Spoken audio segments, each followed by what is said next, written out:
name is Tabitha Skaggs. I am a medical social worker for community hospice and a mental health therapist for focused residential treatment. So today you're going to get to know what it's like to be in the life of a social worker. As you can see, I'm in my home, and before I start my day, I always have to get me some coffee. So let's get our energy going first before we sit down and focus on the rest of the day. You can't start a day without getting your energy going. So let's get our coffee and then we'll sit down at the computer. Okay, so I'm sitting down at my desk at my house. I've got my coffee and I'm going to go through my emails. I'm going to check and see what all's changed in my patient status through the night. Some of them may have to go to our care center, because sometimes when we cannot get symptoms managed in the home settings, they go there so they can get on good regimen. And our goal is to always get them back home to where they want to be. So let's go into our email and kind of see what our day is going to hold. Because in this job, you don't ever plan your day out because it doesn't ever turn out the way you think it's going to. So always just start the morning of and kind of just go from there.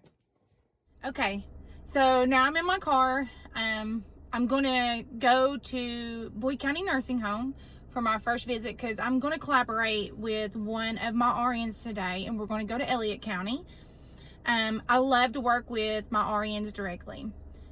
We make a wonderful team. We always are, trying to make sure that our patients and our families are getting the care they need and all the resources, because this is a very difficult time for people as their loved ones are approaching the end of life. So as you can see, my car is basically my office, and in the back I have a bag that I keep all of my important files. I keep muck boots because you never know what you're going to run into. Honestly, I've had to wade through water to get to my patients, but that's the joys of this job. You never know what you're going to get into. Sometimes we get new admits the day before, and then I will follow up. I have about 5 days to do a psychosocial assessment. And so I'm kind of just seeing how the family's coping, what kind of resources do they need. We actually work directly with the Veterans Administration. We work with nursing homes. We work with DME companies. We do so much in our communities, honestly. I feel like social workers, we are very resourceful. I call it my tools in my toolbox. So, but however, we better get on the road and get the day started. Off to Boyd. All right, guys, I'm here at Boyd. I'm going to go in and do a routine visit with one of my patients.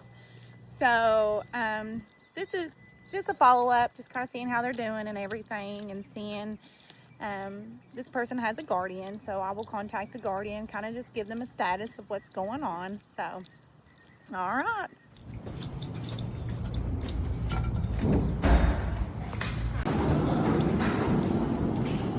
Okay, so I just got done visiting my patient here at the nursing home. I've already done my follow-up call with the family, kind of just let them know how the patient's status is. If the patient is experiencing any suicidal ideations, I will kind of just make sure that they're coping effectively and seeing if they have a safety plan in place. You don't ever want to leave them until you know that they are at ease and coping effectively with life. So my least favorite part of my job is documenting. But the best part is working directly with my patients and my families.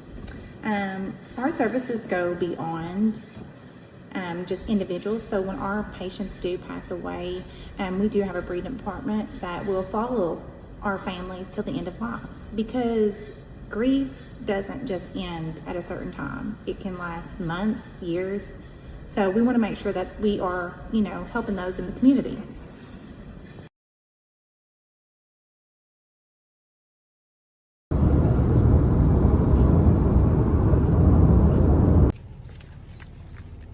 Okay, so we're going to go in for another nursing home visit. I'm with my nurses, and we are up in Elliott County. So we left a home visit. I'm trying to keep patient confidentiality, so I didn't record anything there, but here we go. We're gonna go see someone who's up here. So I'm gonna be going out towards like Paintsville area. That drive is very long. It takes about an hour to get there, so I'll be traveling probably with no service. I have to download my maps before I go into those areas. So again, just gonna catch me some lunch real quick from McDonald's and head on out towards Louisa. And once I get there, I'm gonna do 2 initial home visits today. I'm kind of covering for another social worker who's out on vacation, and that's what we do. There's a team of us who help each other out. I mean, we do a big collaboration. It's great.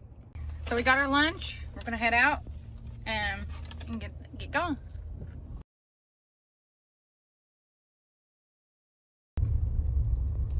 This job will take you on adventures into places you don't even know even exist.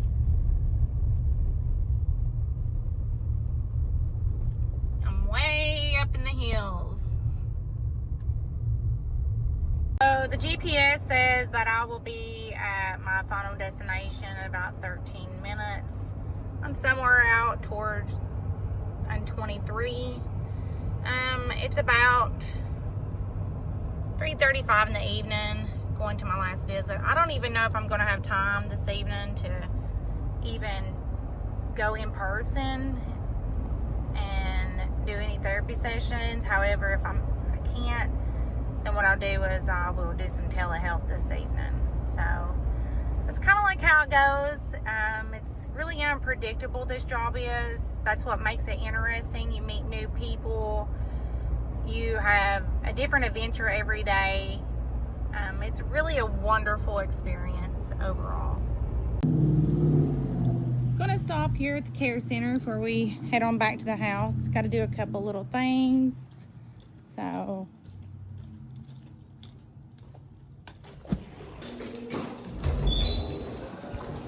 all right, so I'm ending today. I'm finished with hospice. Now I'm going to head to the house and do some telehealth sessions. I didn't have time today to do any in-person therapy sessions, but that's fine. That's just how it goes, being a medical social worker for hospice. So let's go home.